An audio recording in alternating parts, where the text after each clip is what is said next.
We play and call it work. MiniWarGaming's Age of Sigmar Battle Report. Hello there, Wargamers, and welcome to another Age of Sigmar Battle Report. Today, Steve and I are going to be playing 2,000 points of Age of Sigmar. I'll be playing Trevor's Legions of Nagash. I'll give you a little bit more details about that in a moment. And Steve's going to be playing a Slaanesh-themed Beasts of Chaos list. The theme of Steve's game today is, don't knock it till you try it. That's true. This is the Legion of Sacrament. This is what I'll be playing. This is 1,990 points today of Legions of Sacrament, led by Arkhan the Black. He has to be, if I do include a Mortarch, it has to be him at least, and he has to be the general if he's part of the army. So might as well represent that. Plus, this is Trevor's army, and this is the way he had built it to be played. There's a little bit of variation here, but this is my favorite way to play it. Or at least my preferred way to play it. I just love all this stuff so much that I can't put it to the side. I could put the Black Knights or the Graveyard to the side to try out some Morghast or Hex Rays and Spirit Host, but I would rather just play with this. This is what Luka likes. And what I do want to say is that if you're not familiar with who Trevor is, well, Trevor is the guy who played this army. Back on the channel when we used to have more guests coming by before the whole global pandemic. Also, you might know him as the guy who plays the Kharadron Overlords with the Orc conversions. You know, maybe remember him. Me and him fought a lot of battles in the realm of Gur with a lot of neutral monsters that were more or less on my side the entire time and pretty much single-handedly won me the game. I didn't even have to do anything. The monsters did everything. And every time. That's Trevor's fault, though, because that was his narrative army from the realm of Gur. So we all that was when they had the random monsters. Anyways, I digress. Trevor wants to sell this army, the whole lot of it. There's more than just this. So if you're curious and you're intrigued, send an email to me at MiniWarGaming. That is Luka at MiniWarGaming, L-U-K-A. I have realized recently that people might spell that with a C. It is L-U-K-A. I wonder how many emails I may have missed out on in the past. Not regarding this, but over the years. I'm actually more worried about the guy who got super excited, paused the video, the second you give him the email, and he's typing the email to me@miniwargaming.com. Oh no, you got too excited to me. Yeah, okay. I apologize to that individual. It is Luka at miniwargaming.com, and I will answer all questions, provide list details, and all that good stuff. Now, to the game. We have a beautiful army here. One of my favorite armies. We are going to be playing, again, the Legion of Sacrament. We're going to be playing the battalion associated with them, and that is this Mortis Engine, Arkhan the Black, and 2 Necromancers, aka Lords of Sacrament. What this will provide is when they, the wizards, are near the Mortis Engine, they get a bonus spell cast. So these guys become level 2s. Arkhan the Black becomes, I believe, a level 4 wizard. I'd have to double check, but he can cast 3 spells normally. That will allow him to cast a 4th spell. In addition to that, it gives them a bonus to their saving throw against ranged attacks because of the spirits of the Mortis Engine protecting them. Mostly bringing it for the extra spell cast, and of course, you get an extra command point, which is very important for this army, and an extra relic, which does help quite a bit as well, with defensiveness. Now, for their spells, because Arkhan the Black has a new war scroll, he no longer uses all or knows all the spells of death wizards nearby him. So it does change him up a little bit, but he still has Curse of Ears, which is one of my favorite spells, which got nerfed, but for the better, because it was way too much before. Anyways, he's going to know Fading Vigor from the lore of Death Mages. And then coming down to these 2 Necromancers here, this one is going to know Overwhelming Dread. He's also going to have the army relic, the Shroud of Darkness, which gives him a -1 to hit with ranged attacks with an 8 and -2 over 8. And that will stack with Lookout Sir. So if he's near things and a ranged attack hits him from more than 8 inches away, he has -3 to hit. And again, Overwhelming Dread is his spell from the lore of Death Mages because he has to take it from there. Arkhan could take from the lore of Vampires. I just don't really want any of those for right now, for this game. And then this Necromancer right down here, we don't really need Decrepify, nor do we need any other of the spells from the lore of the Death Mages too badly. So we're going to go with Spectral Grasp. We're allowed to target terrain with that, and it'll slow down our opponent's maneuverability, essentially. Onto the meat of the army, we have the battle line. We have 2 units of Dire Wolves in the back to provide a fast screening unit or objective grabbers if needed. And we have a unit of 40 skeletons, one of Steve's favorite units in the game, or it used to be. There's probably bigger threats in the game nowadays, but this is always an infamous unit. Back when this book first came out, these guys were absolutely ludicrous, and they still are. But when comparing them to other things in the game, they seem quite standard and normal when it comes to Age of Sigmar nowadays. And I'm going to be playing them as spears. Now, they have swords and spears mixed in there, so you can kind of play them, or you can justify as playing them either or. And over here, we've got 20 Graveguard, and 10 Black Knights. Now, if you're curious about the army and you want these trays to be done up like those ones, now that's something Trevor's completely willing to do. That's just like the one thing he never got around to doing before he moved on to his Karajan Overlords. 20 Graveguard, great weapons, and we have 10 Black Knights in the back as well. 1 White King to add an extra hero to the list because I did want the Azerbaijan standard from the Legion of Sacrament because I brought the battalion. This is a banner he carries around. I kind of wish he had a banner, but this model doesn't come with a banner typically. I mean, that's just the relic I typically always took. And that is going to give him a 6-inch aura of -1 to wound for enemy units nearby him. So he's going to kind of follow up the middle of the skeletons and provide them some durability. And lastly, these markers here are gravestone markers. They're gravestone markers. Trevor made them custom to put on the field instead of using nothing provided in the army, because this is the kind of their first take on army terrain, but they didn't provide any terrain. They just provided like little punch-out tokens you could use, which is fine. But I like the gravestone markers quite a bit, and that is 1990 of the Legions of Nagash. Okay, this is my Beast Chaos army that is not for sale and never will be because I love these guys. So as Luka said in the intro, I'm trying things. I can't call things bad unless I try them. 100%, right? So this is a 1-drop list. This is all the depraved drove. This is 1 drop? As everything has a Marcus Lamesh. What? Wow, that is wild. This is all 2000. Nice, very cool. 1 drop.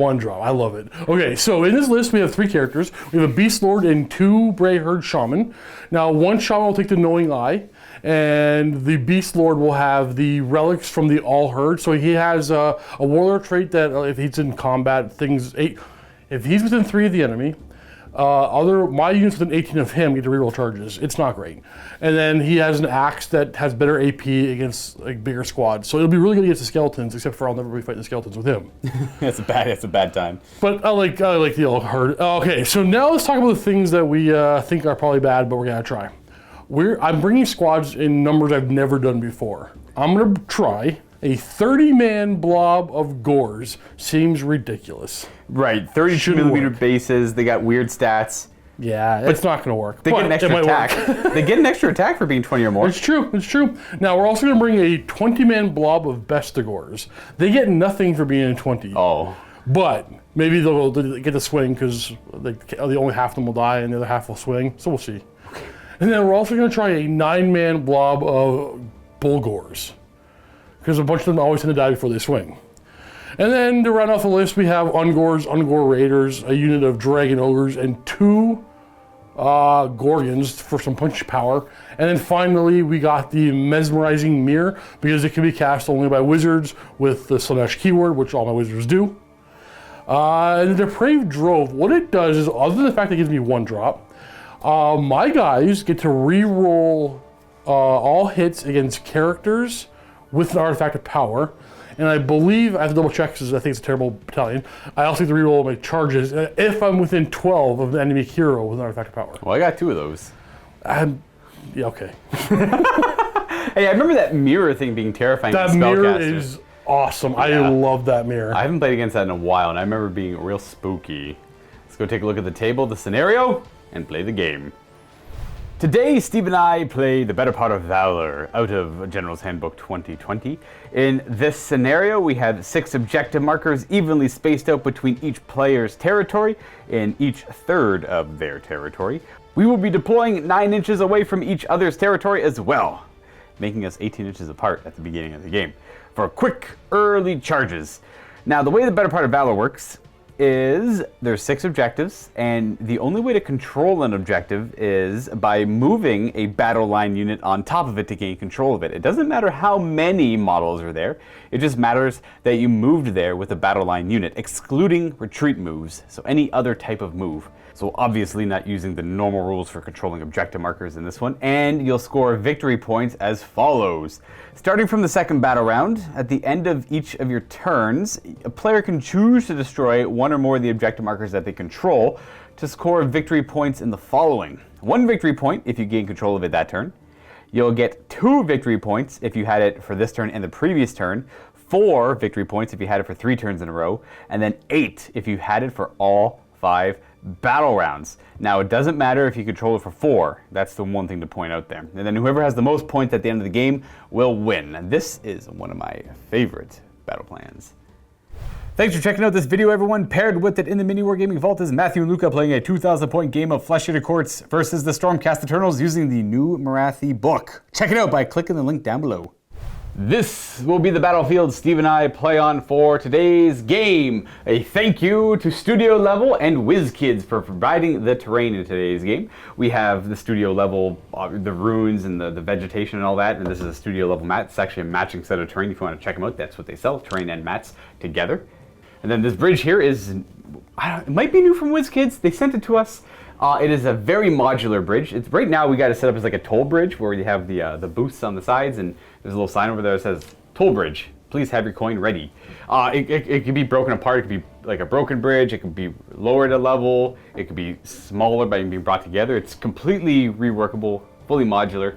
And in fact, if you're a Silver Vault member, we have discounts for all of the WizKids store. Now you can click on the link down below to check out the discounts available to Silver Vault members amongst WizKids and all the other companies we have in there. As of recording this, there's 30 companies that you get discounts with if you're a Silver Vault member. So thank you to all of them.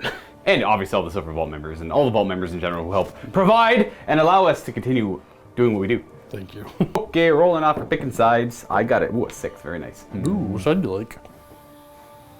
Well, this one does have a little bit more open areas, I think, for the skeletons, and I don't feel like dealing with that big thing over there, so I'm just going to take this side.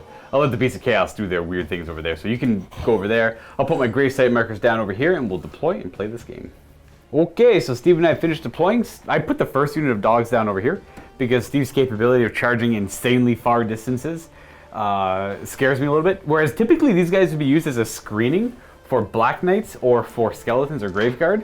In this case, they're the only battle line, which is the only thing that can control objectives. So these dogs are a lot more valuable to me alive than dead as a screening unit. I put Black Knights out front to try and stop any ambushing. We have the Spectral Grasp Necromancer back here.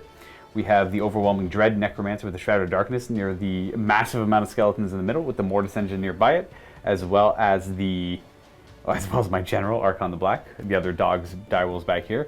And then Graveguard with the White King supporting my left flank. And across from me, what do we have?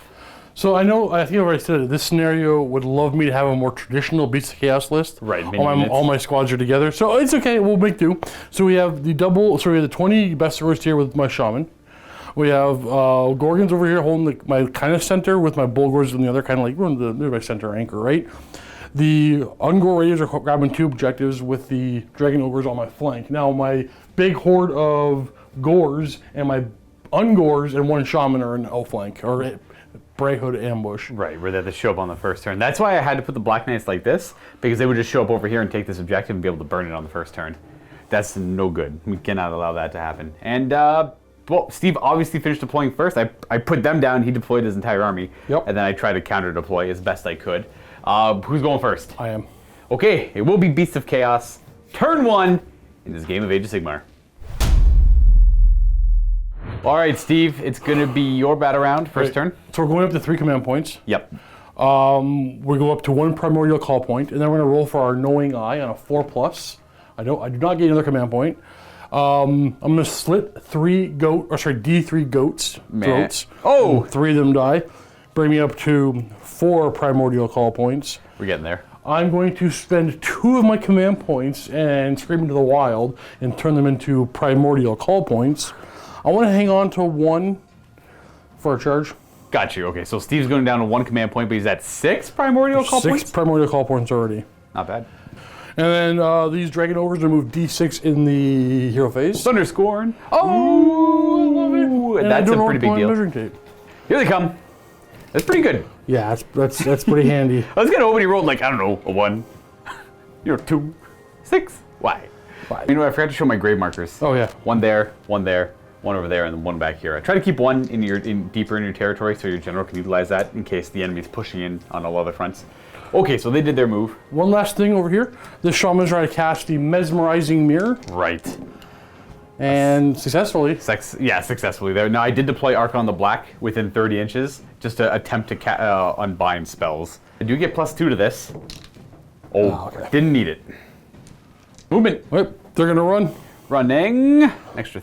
That's going to be a 6. That's why we saved the 1 command. Oh, that's why we saved it. Okay, so Steve's going to go down to 0, but he gets Okay, the banner lets you consolidate more, pile in more, but the shaman gives you +3 to your... So the banner gives me +1 to run and pile in. Okay. If I'm within 9 of the shaman, where is he? Right there. I get +3 to my movement if I'm like Brayherd. Right. So like Minotaurs and Gorgons don't get it, but like the rest of my army does. So you essentially rolled a 10 on your run.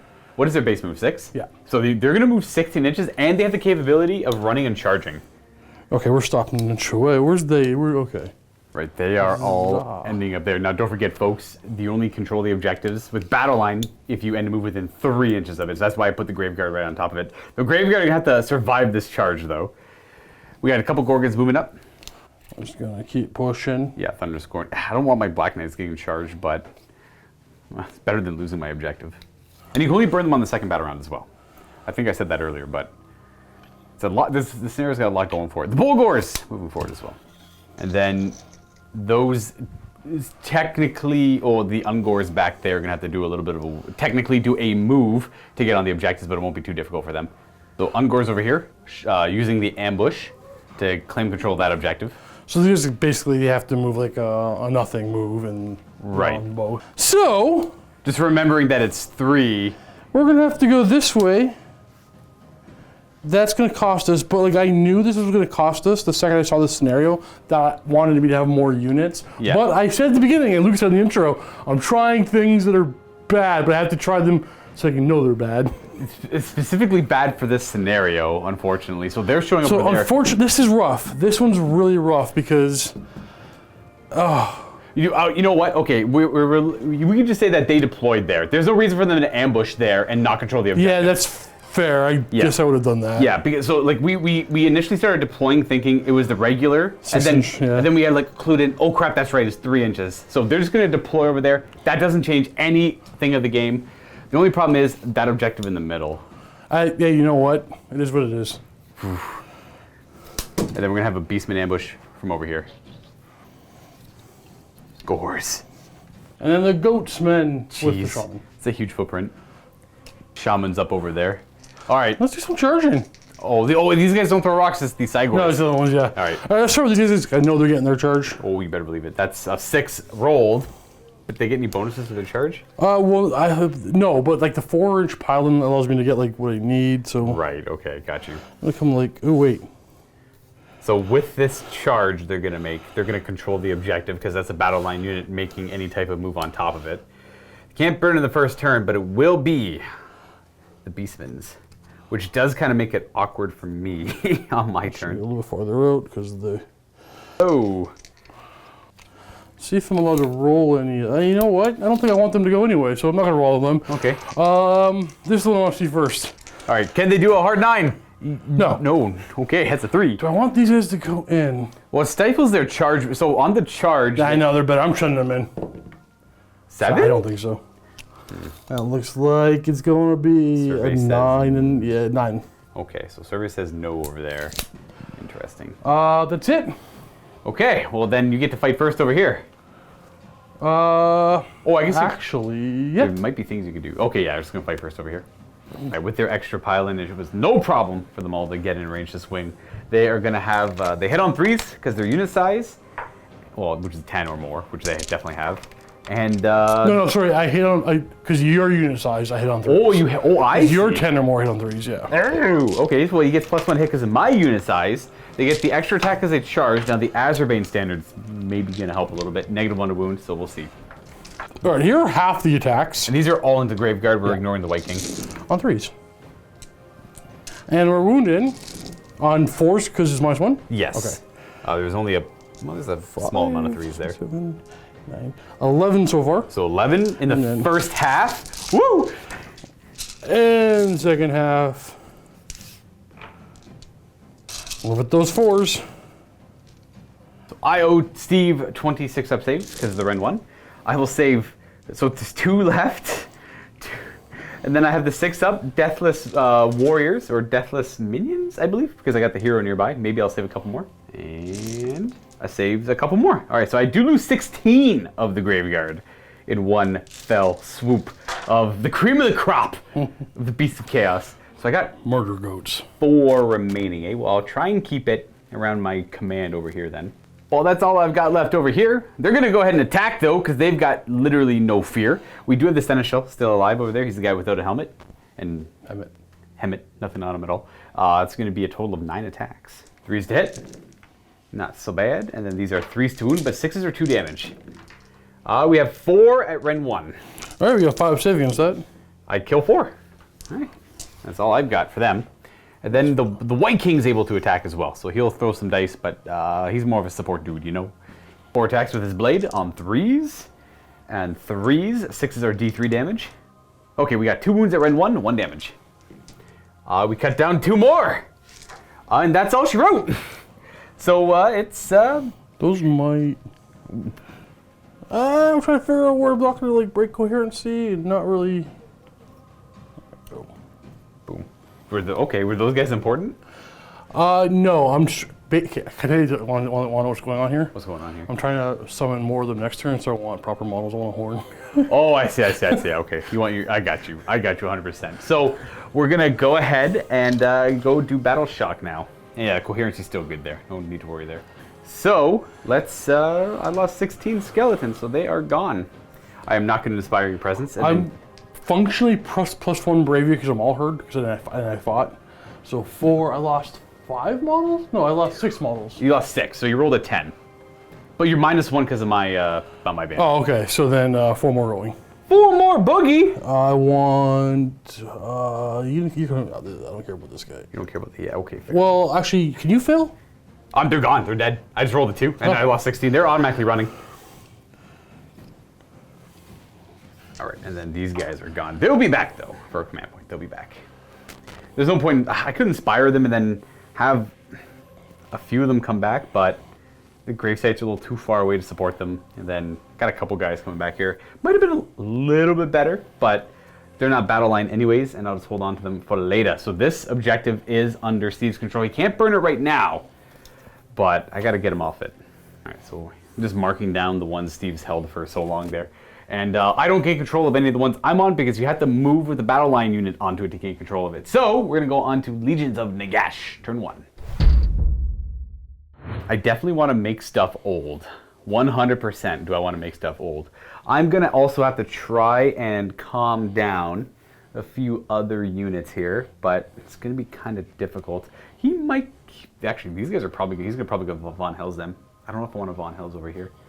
Oof, they might just kind of hang back and be cool. What I will do though is any healing. I don't have to do any of that. Healing I have to do at the start of the hero phase. Not in this case, I get a second command point. And we're gonna go ahead and cast some spells. So we're gonna start with Arkhan the Black. Might as well, he can cast out 4 spells this turn because he's near this. And he has a rule where he can do as many Arcane Bolt or Mystic Shields as he wants to, even though other people have already cast it. So I have to decide if I want to actually cast. He's not going to do it. He's not going to do it, so he can just do as many of those as he wants. They have a bunch of attacks each, right? Mm-hmm. Okay, well, we're going to start with Curse of Ears. And we do get it with a +3. We roll a 9. Actually, a 10. We roll a 10. So he has +2, and this gets +1. So I can't deal with that. How many more controls can he cast? 3 more. He can cast Fading Vigor, which is -1 to your attack, and you only roll 1d6 when you charge. And that could double cast because it's from the lore. And then he could do Arcane Bolt, Mystic Shield as much as he wants to. Was you rolling this 10? That's a 10. Let's try. Give me an 11. No. It's a 3 and a 4. It's a 7. Let's try and make. I really want to get rid of one of the Gorgons dead. I think I'm going to target that one there. Every 6 is a mortal wound. We got 1 mortal wound. Every 5 is a mortal wound. We got a mortal wound. Every 4 is a mortal wound. Oh, 2 mortal wounds. That one gets a little bit older, but not enough to really hurt him too much.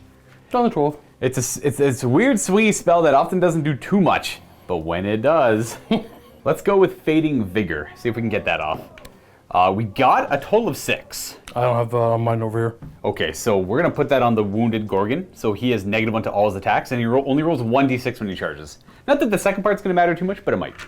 Let's do a minimum of 1, and that is cast on a 6, so I just got it.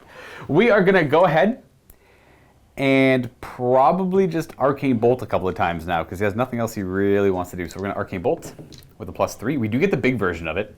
That's gonna go into them. So it's D3 mortal wounds. One of them dies, not bad. And then he's gonna Arcane Bolt again, which is the big version, because it's +3. And then it kills 2 more. So it kills 3. I don't know where to take him because I don't know if I... Oh, Bam! Got him. Going to this Necromancer to cast spells next. We're going to have him cast Overwhelming Dread. He gets plus... Oh, he gets the big version of it. Unfortunately, they're the only thing in range to target. Oh, okay. So I can't target them. So they're going to get... they're going to be -2 Bravery and -2 to hit. So they're going to get hit by it twice. I know, yeah, it's pretty bad. That's why I put the big protection on him, because it lowers Bravery by 1 and hit rolls by 1. Hit on 6s. Yep. And I just realized he is a level 2 wizard because we're near this and it's part of the battalion. He could have cast like Arcane Bolt first and then he could have done Arcane Bolt twice. It's fine. I don't think I'm going to cast any spells with him because I think I want Von Hells over here on these guys so they get to pile in and fight twice. So yeah, we're going to pass on his spell cast. Oh, I can just do Mystic Shield. Yeah, I'll cast Mystic Shield. There we go. We got it with an 11. That's going to go on Arkhan the Black. He'll be able to reroll save rolls of 1. Nice. I got something out of you. And then over here, we're going to Von Hell's Dance Macabre. This he can only cast 1 spell because he's far away from the Duder. We got an 8 on that. Gotta try. Gotta try. Oh. You don't get any bonuses? No bonuses. All right. Magic Superiority. These guys get to pile in and fight twice in this combat phase, but not immediately. Let's proceed to movement, because I think that's it for that nasty hero phase. That was like almost a perfect... Oh, I mean, the perfect scenario with Curse of Years killed him, but I'm okay with what I've got going on so far. So for movement, the dogs are going to...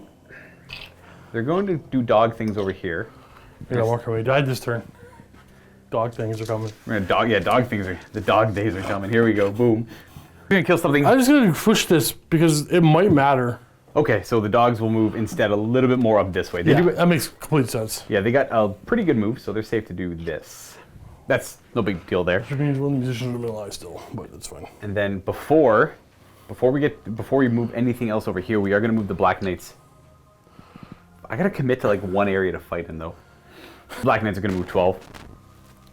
I'm not too in love with this because I know I'm gonna have a couple keeping unit coherency in the middle here, but I just love charging so much.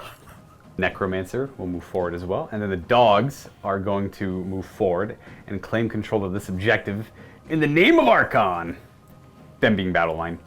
These guys are only battle line under, I believe, the Grand Host of Nagash, so not the Legion of Sacrament.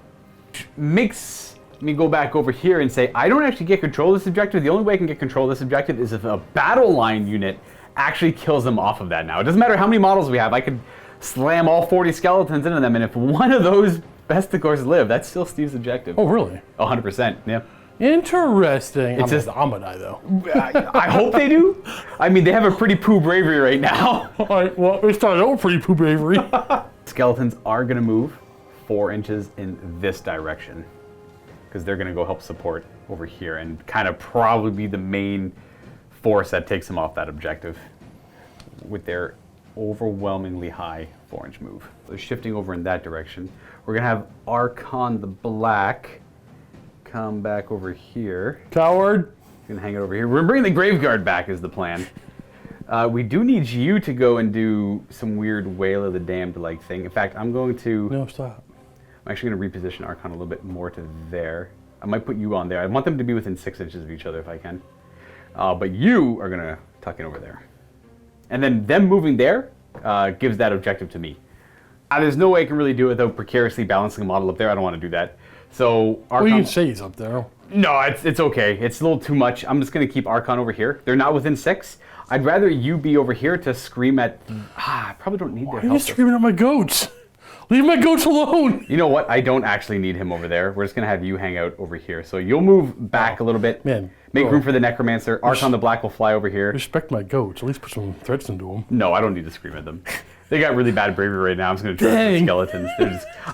They were going to take D3 mortal wounds for them. I'm like, why do I need to do D3 mortal wounds? I don't. I'd rather have Arkhan cast more.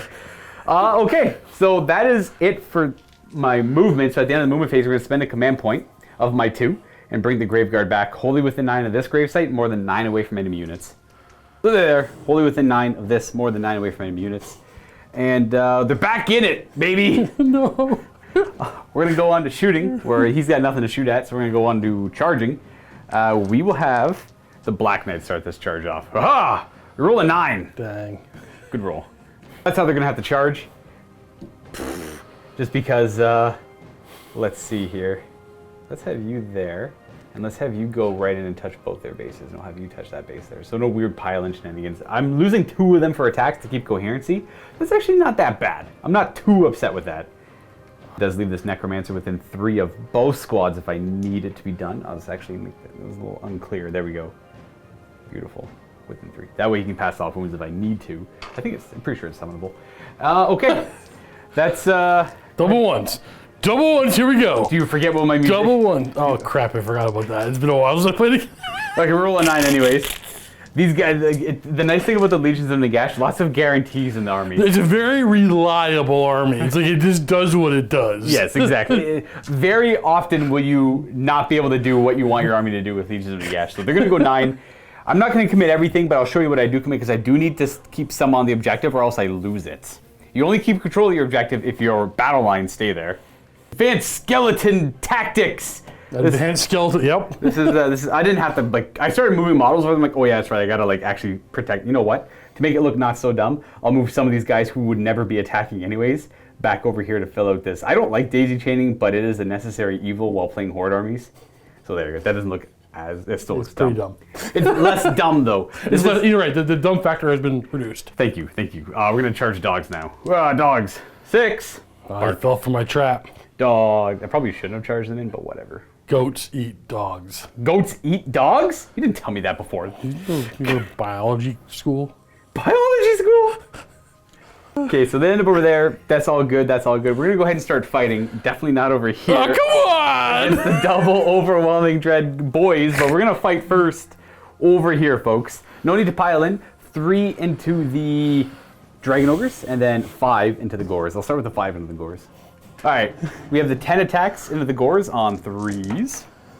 And it's going to be 3s to wound. Okay, not bad. 5 wounding hits. And how? Rend against these attacks. Well, these guys got shields. I'll come over here for you. We have a 4 save. Ah, crap. That's 8 dead. Okay. We're going to be fine. Oh, crap.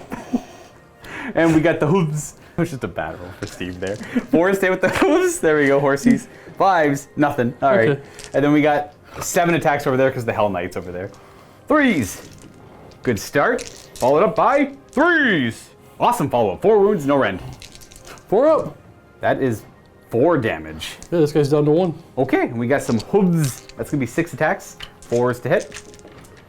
And 5s to wound. 2 wounding hits, no rend. 4s? He dead. Oh, I do kill him. All right, we got the one guy. That's it for their attack. But they do get to pile and fight again later on, though. So who would you like to fight with? Is it someone over here?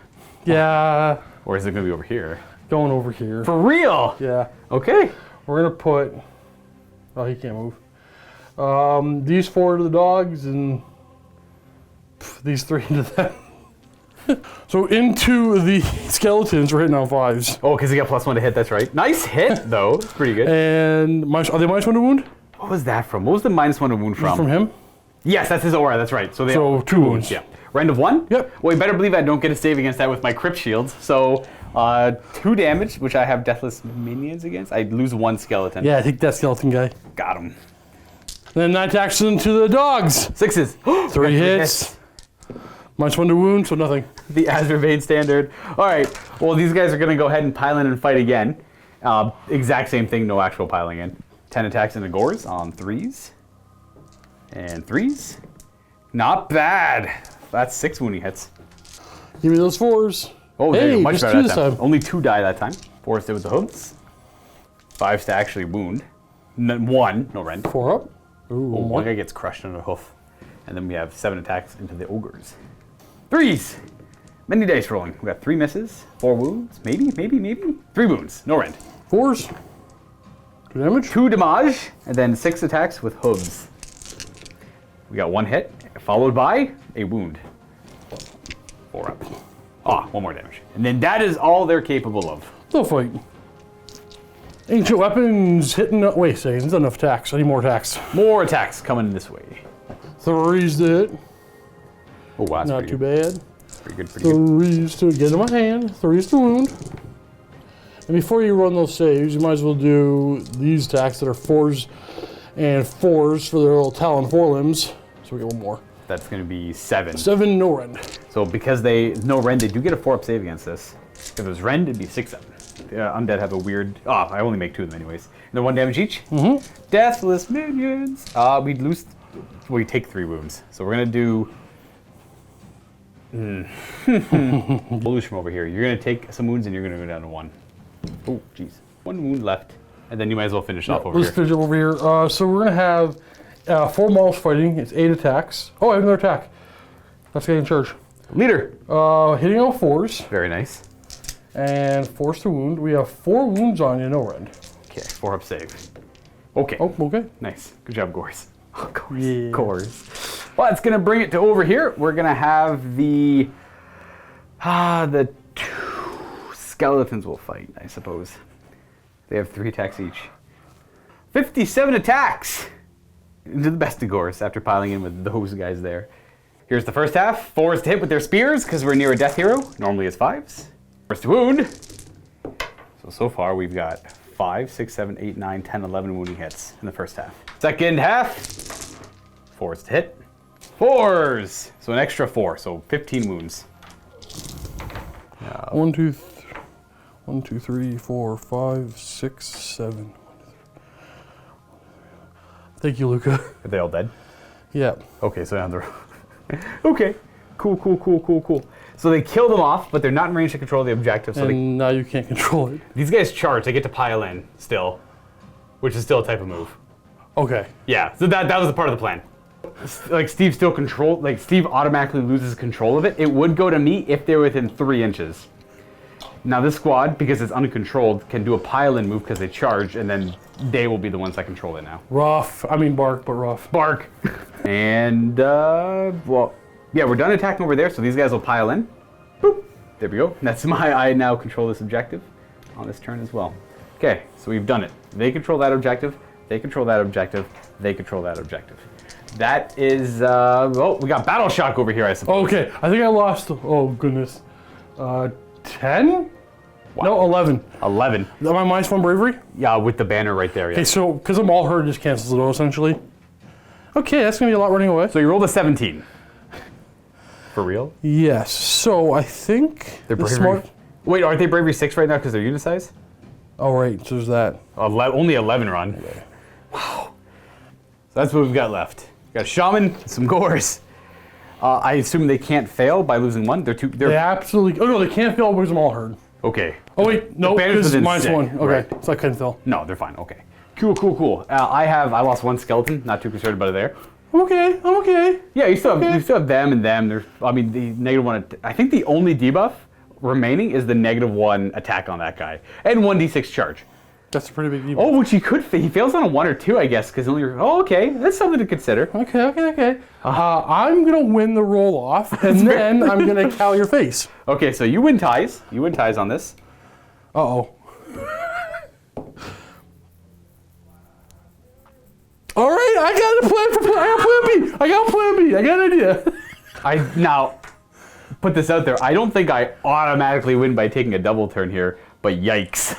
Yeah, the thing is, yikes. so we have this thing, if you watch our backups, you probably know this, like, if it was positive Luka was win, we would say, I concede, and then we'll play as if I'm going. Right. But it's not for sure that he wins, so you gotta take it, dude. Right. I'm in a pretty good position to not take it, but I think I'm in a better position if I do take it. Y'all know what I mean. Well, you gotta take it, right? You're taking it? So I'm gonna take it, yeah. My big play would be to summon on Bestigors over here, And then charge. make that 9-inch charge, and then burn that. Yep. 100%. Yeah, because it's the second battle round now, so you can start burning that stuff. Right. Whereas, there's an outside chance I can get to that one too with these guys. right. I'm gonna have to. Them second combat still is a little iffy for me. I'm not a huge fan of that. That's the only thing I'm like, ugh, I don't like that. Yeah, you can't give it to me because there's a reasonable chance. I mean, I have to roll a 9-inch charge. There's a reasonable chance I burn both these on your turn. Right.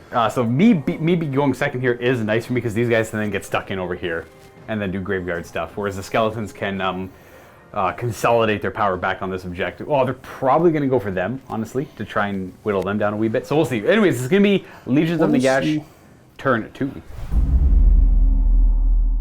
going up to 2 command points at the beginning of my hero phase, and we have some deathly invocations to heal and whatnot. So we're missing 1 skeleton. We're going to bring back 1 skeleton.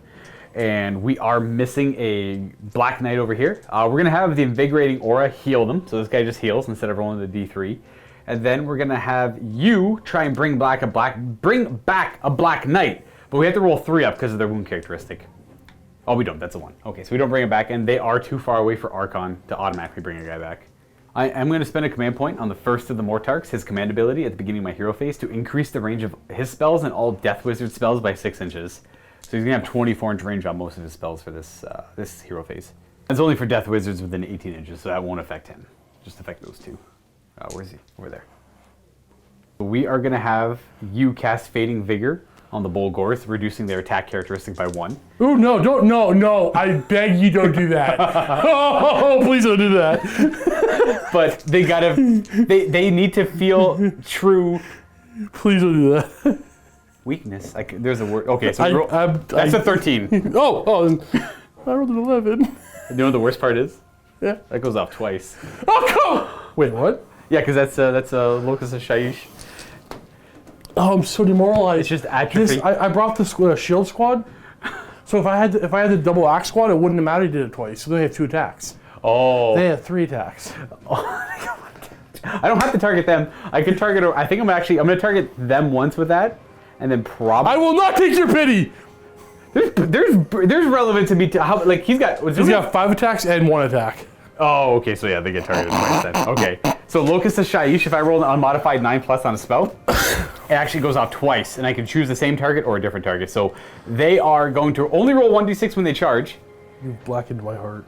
But they're also going to lose 2 attacks. That's a nasty spell. Well, they're hurting pretty bad to my next hero phase, so we're going to go ahead and cast Curse of Ears with him now. Yep, that's a 13. Okay, yep. We're going to target that Gorgon with Stop hitting my cow. No. No. 6s. We got a couple. That's 2 mortal wounds. And then we keep this chain going. 5s. Oh, that's 3 mortal wounds. 4. Ooh. Uh-oh. That's 4 mortal wounds. Yep. 3. Okay, just Okay, 4 mortal wounds. 4 mortal wounds is still pretty good, though. We got Down to 8. We got him down to 8. So he could cast a couple more spells.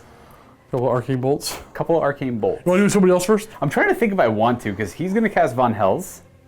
Or on them. And Overwhelming Dread as well. You know, we're gonna come back to him. Nah, he's probably gonna cast, he's gonna cast both, so he's just gonna Arcane, do you want Arcane Bolt? No, you have the other one, Spectral Grasp. Yes. Okay, so we are gonna cast, I don't like we'll come back Trevor's to you. army. Sorry? Trevor's army. I know, right? Like, this thing, you're like, it's a pretty good Sacrament army. Like, he built a pretty good Sacrament army here. He's gonna cast Overwhelming Dread. Now, okay, sorry, we're gonna stick with Arkhan, Arcane Bolt a couple times. First one, with a +3, that is a 9. 1 mortal wound? Just 1 mortal wound to him, yeah. And then the second one, bam. That's a D3 mortal wound. Okay. Well, unless you want to try and stop it. No. That's 3. What's he at now? 4. This Necromancer is going to attempt to cast Overwhelming Dread. Oh, he doesn't get the double, but he does get it off with a +1. Hey, here. 8. I stop it. Oh, I got a 7. You got an 8. You do stop it. So, okay, no Overwhelming Dread, and then he's going to cast Von Hell's Dance Macabre. Ooh, with an 11. I can't stop that. That's going to go in the graveyard. They get to pile in and fight twice. On the second, that's going on the Skeletons, because that is a long charge for them. So, yeah. Skeletons get to pile in and fight twice. And then we're going to go over to this Necromancer who can only cast 1 spell. We'll do Spectral Grasp. 6. I don't know what it does, but he only casts 1 spell, so we'll try to stop it. Yeah, so that's it. I'm done. That does pick a terrain feature, and all your units within range of it have their movement characteristic and everything. Yeah. Oh, that would hurt. Might not be automatic. Luka believes that is it for his hero phase, so we're gonna go ahead and move. You're staying in combat over here, but these guys are gonna move forward. I'm still gonna try it. I think it's over 14.5 inches away, so that means it's a 15-inch, it's 11-inch charge. But maybe we'll roll double 6s the way this game's going. We're gonna end there. And then the Skeletons are going to move 4 inches forward. That's where they're ending up. I do have to keep some of them near the objective lest I lose it. Like I said, I don't know how to protect this one too well. I'm just going to hope you don't roll a 9-inch charge. That's pretty much it. Reasonable. And then, oh, you know what? Maybe even then, whatever you summon is hopefully not strong enough to kill the dogs at the same time. So we're going to move the dogs a little bit. So we're going to bubble out like that. So if they do get charged, they won't be within 3 of the objective. Skeleton's ending there. He's going to hang it back here just so nothing can pop up in my backlines and things have to show up over there. Your job, my friend, is essentially the necromancer is going to run forward. Block with your life. Yeah, he's going to go and support the necromancers, or sorry, the skeletons. Running necromancer, an extra 6. I mean, he's got fast legs. He's going to go over here. Let's go ahead and just move you to there. We're going to let's go a little bit more. We're going to try and get both of them in 10. We're going to have Arkhan the Black. I'll have to figure that out. Arkhan the Black's going to hang out back here. Again, I want to try and keep this no zone of things showing up back here as much as I can. Only getting the 1 in range, but it's the wounded one, so that's important. And that's it for movement. We're going to go on to shooting, which is only the Mortis engine. I don't know what the bravery is of a Gorgon, but we have to roll equal to or higher than it on 2 dice. Okay, You did. Yeah, that's fair. He doesn't take the difference, he just takes D3. 3 more mortal wounds, he's down to 1. Jeez. The other one's not in range, so I can't hurt him with that. So let's go ahead and start charging with these Graveguard. 11. I see the 6. I see the 6. I'm like, oh yikes, here we go. Okay, so they fail, that's fine. We are gonna keep all that, well, I can't do anything about that. The skeletons are the next thing to charge, pretty much the only thing to charge. They're gonna roll a 6, all right. 6 should be good enough. All right, that's what the charge looks like. I am just gonna go ahead and opt to fight first over here. This is that was my last charge. So we're gonna go ahead and pile them in, swing some dice, and get on with it. Pile them in, getting a good amount in attacking because they do have spears. 7 will go into this 1 wound Gorgon, 15 will go into the full health one. The 7 into the 1 wound Gorgon, forced to hit because of proximity to Death Wizard, or Death Hero, sorry. And that's a drop die. I'll reroll it. Well, you know what? It doesn't really matter. I think we're okay. No, you will respect my army. All right, reroll. Well, I failed. Look at that. We got 8 wounding hits at no rend. He's dead. I got him. I didn't make 1 save. He's got 5 up? Yeah. Yikes. Okay, well, big guy out, got poked to death, or maybe he got old. I don't know, whatever you want to imagine. A little bit of both. A little bit of both. 40 skeletons are back, baby! Here's the first half on 4s. Second half. Sorry, no, wounds now. Oh boy, that's a lot. 40 skeletons. Really putting in work here. That's 8 wounds so far. And the follow-up. So 8, 9, 10, 11, 12, 13 wounding hits. Oh, I forgot about the champion. 1 more attack. Misses. All right, there we go. Only 13. 5 up save. So he makes 5, 6? Oh, he makes 5. So he takes 8 damage. All right, not bad. I got 6. Would you like to go with him before they pile in and fight again? Yep. Okay, with my butchering blades, I hit on 3s. My minus to anything here? No. 3s to wound. That is actually D3 mortal wounds. Ooh. 2 mortal wounds plus minus 1 save. Okay, so I have no save against that. Okay, so it's 3 damage. So that's 5 damage. 5 damage in total so far. He's got 1 attack as well. Does he stuff anything in a bag? No, well, he's gonna bite you for next. Oh, okay. It hit. It does D3 more mortal wounds. One more. So we're at 6. We're at 6. And this one is minus 1 D6 damage. So D6 more damage. So we're at 6 plus 2 2 more? 8. Okay, 8, yeah. All right, we have 6s to ignore the damage here. We ignore 1 of them, so we're going to lose 7 of these skeletons to his attacks. Yes, that'll be 1, 2, 3, 4, 5. We'll go 6, 7, I guess. I'm gonna try to eat your champion now. You Yep. have 1 more attack. Ah, crap. You have to roll high. I thought it was equal to or higher for them. It is indeed equal to or higher, so this champion is out of here. So now that he's gone, I'm going to go ahead and pile in and fight with these Black Knights, and we're going to go drag these guys back into combat. No. They can't really pile in. I'm only able to get 3 of them in swinging. You're supposed to be on the table still. You couldn't get in range though, so 3 over there, 2 over there. There's going to be 5 attacks into the Dragon Ogres on 3s. And these are forced to wound now because I don't have my charge bonus. 2 wounds, no rend. Okay, 4 up. Okay, good. And you're good there. And then we have 4 attacks with the hooves over there. We have 2 hits and no wounds. Okay. And then these 3 attacking have 6 attacks in total. 3s to hit. Okay, not bad. And 4s. 3 wounds, no rend. 4 up. And they're only 1 damage now, so 2 die. And then I've got 6 attacks with the skeletal hooves. You don't know who to pull? I'm gonna keep pulling away from you. Okay.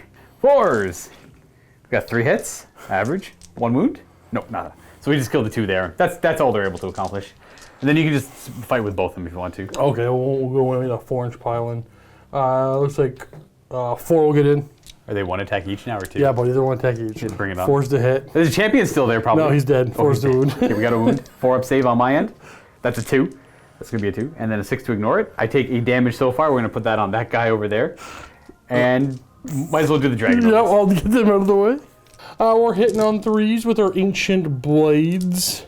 We're wounding on 3s.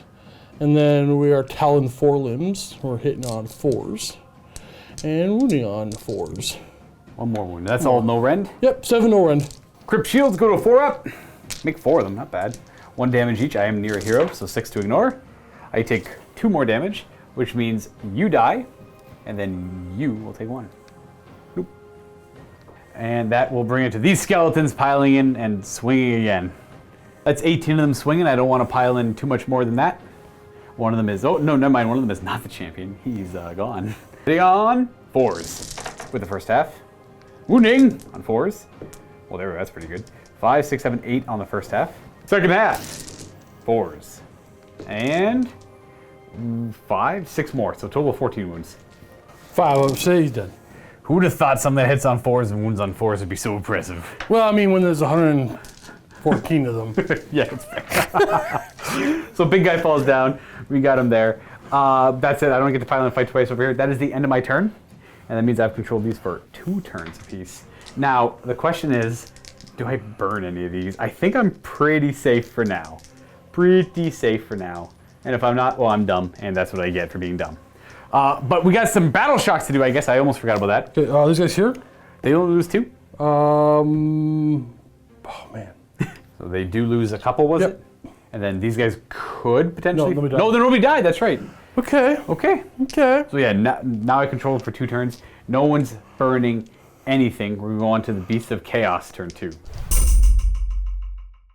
Here you go. What's First up? thing I'm going to do is gain a command point and a primordial call point. What does that put you at for call points? 7. Then we're going to roll die for the knowing eye. And a 4. Nope, that Okay. does nothing. Sure. We're going to slit D3 goat throats for 2. We don't need that banner. Going up No, you to want to keep 8. the ones near the objective. When if they leave it, you automatically lose control of it. Lose those 2 over there. Oh, then I can't get this one? Crap. Gonna be okay. It's gonna be okay. This is still gonna work.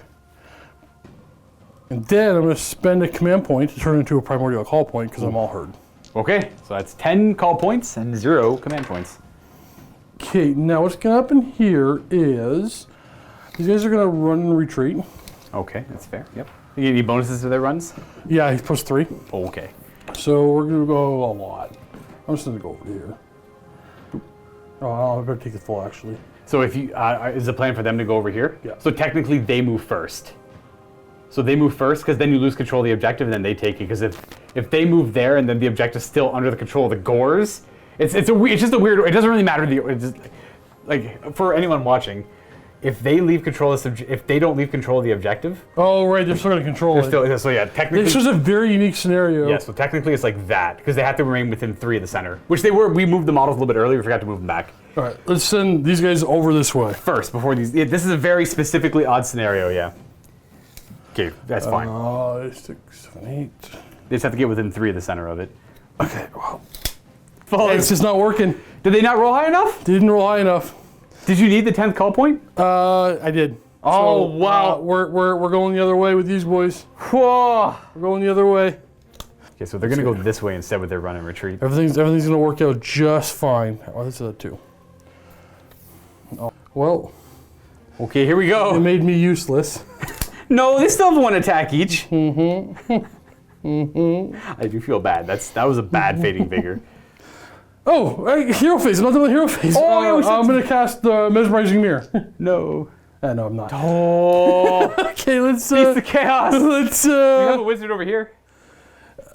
You can do Strangle Root or Strangle Thorns. I don't think. Yeah, fine. I don't think it's gonna help because of him. Stranglethorn. I failed. Actually, what we're gonna do is we're just gonna go outside of 4, so like 5 inches. Oh, so I away. can't pile into them. So you kind of like stuck in your position. Right, 100%. Oh no, I can't leave this objective. Right. They're bound to it like my dogs. Okay. He's gonna run. 6 6, 8, 9, 10, 11, 13. Oh no, what's he doing? What's he doing? I have to double turn you. Oh, He's preparing. he's preparing. And in my movement, I'm putting 10 gores over here and 10 best gores over here for all 10 of my primordial call points. They're answering the call. Importantly, their battle line to go help that middle objective because they can't roll more than, do they roll 1 or 2 on their run? Oh, that's a pain. So I quickly just over here, they're gonna retreat. Ooh, We're gonna running and retreating. Basically, we're just gonna go this way. And then I'm gonna end my turn. Yeah, there's no point in charging with them yet. Oh, if you get a double turn, they still have those negative debuffs on them. Right, but I'm not overly concerned with that. Okay, okay.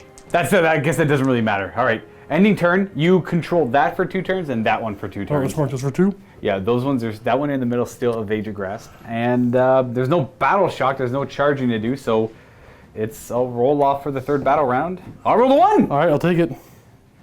I win ties. Wait, you win I ties. Yeah, oh no, don't you dare do it. I'll 6. take it. Okay, so it's gonna be battle round 3 for these wild animals. Beats Chaos turn 3, not bad. And you get a command point again. So we jumped the gun a little bit. I'm sorry, everyone. It's honestly, it's probably not going to matter. They're supposed to charge first. And they get, oh, it matters. Okay, it mattered. It matters. Okay, so they're supposed to charge in and hit these guys here. Because Luka did a wall where I can't get, I have to I have to kill them and then get them on this turn. That's where they end up charging. We're just going to quickly resolve this. They get to fight first over here. I got nothing else going on, so they get to do an extra pile in. Hopefully the standard helps me here. Now these guys getting the double turn is a big deal, depending if these dogs hold or not, which we're about to find out. 1, 2, 3, 4, 6, 7, 8. Okay, these are 4s to hit. All right, because my unit size is not big enough. Correct. And then I do have the standard within 6, protecting the front of the dogs there. So 4 through. Oh, only 3. There's only 1 3 there, so 3 wounds, eh? The Ren puts him to a 6-up save, which they'll make none of, and then I am within 6 of him. I make none of those, so 1, you die, and then you take a wound. And we do battle shock, but there's none for the dogs here. I'll fight back. Oh, I should probably fight back, that's right. They're not going to pile in, they're all able to attack as they are. I have no idea what their profile, I think they're 2 attacks each, 4s and 4s. Got the Doom Wolf over there with the white mane thing. 4s to hit, so he gets the extra attack. 4s to wound. 2 wounds, no rend. 4 up. I killed 2. 2, all right. I have no negatives to your leadership over here. I got +1 because I'm all herd, and 1 wasn't flee. I need it to be this guy. Okay. And then we do battle shock. Battle shock's done.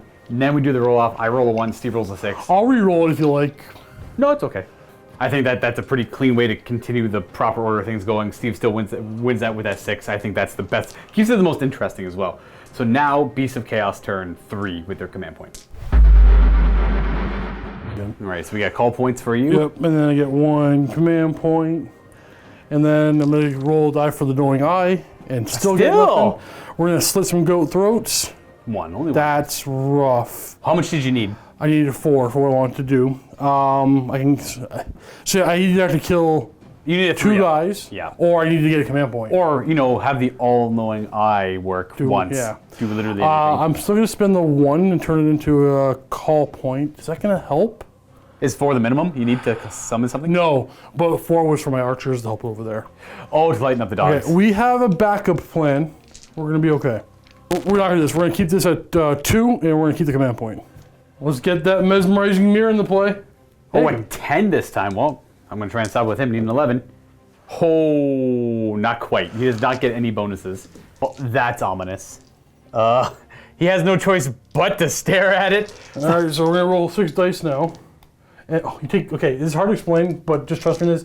I roll 2 6s, he takes 4 mortal wounds. Right, so quickly explaining it, every 6 Steve roll there is a cascading amount of mortal wounds my character would basically, have it's taken. the number of 6s times the number of 6s. So if I roll 1 6, you take 1 times 1 mortal wound, Right. 1 mortal wound. If I roll 2, it's 2 times 2. 3 If I be 3 roll times 3 3. times 3, so it's 1, 4, 9, so Yeah, on. it gets bigger and better. So that's 4 mortal wounds on him. I can and I will pass those off to the Black Knights over there. So before he takes the wounds on a 4-up, the Black Knights take it instead. It's going to be, he takes 2 and the Black Knights take 2. Now the Black Knights ignore those on 6s. They don't, and then he ignores them on 6s. He does not, so 2 for 2. So that should do that. He'll have 3 remaining. Next, we're going to go over here, and we're going to try Vicious Stranglethorn. No, because I'm within it. Let's run Arcane Bolt. Okay, Arcane Bolt. Nope. Oh, somehow no. It's move time. It's time to move. They're going to advance. Okay. I'm going to stay on the objective, but I can advance and shoot, so I'm going to get up the field a little bit. 6. Very nice. And we're going to send... Ooh, he's got lots of movement. He's going to come all the way around. He's going to get in there and attack with his shaman staff. Yeah. We're going to move up and go grab this one. All right, so that is going to be under the control of the Gores over there. So if I want to take that, I have to beat them off of it. There's always one thing I forget in hero phase, or at least one thing. They move 2 inches in hero phase. It's always the Thunder Scorn. I mean, yeah, they didn't even need to do that. They could have just done that in the moving phase right now, too. Well, no, they're going to be... I'm trying to go around in a second. Oh, everything else is going to move out of the way. Gotcha. Yeah. All right, bring it on, Bulgors. My one attack Bulgors. One attack each. Bulgors move, the Gores themselves move, and then the Dragon Ogres are going to move up and around a wee bit towards the Black Knights. Nope, too close. Interesting. That's it for movement. We do have some shooting in the form of the Raiders. So I'm going to double check, make sure I didn't forget nothing this time. It's cost me too much to forgetting. Okay. So There's we're a lot going shooting. on in this game, especially this scenario. Bows. Only 8 of them in range because I see the objective. Right. We're hitting on 4s. And these guys are allowed to run and shoot for anyone who's curious. And 4s. Woo! 3 of them. Nice. I assume no rend. No rend. 5 up. I make 1, and then we're near the hero. We take 2 more. So that's going to kill you. And I need those 2 to stay alive, so you die over there. Wait, not die, but take some damage. I'm in charge. Shaman. Shaman! 7? 7, okay. Come in. Welcome.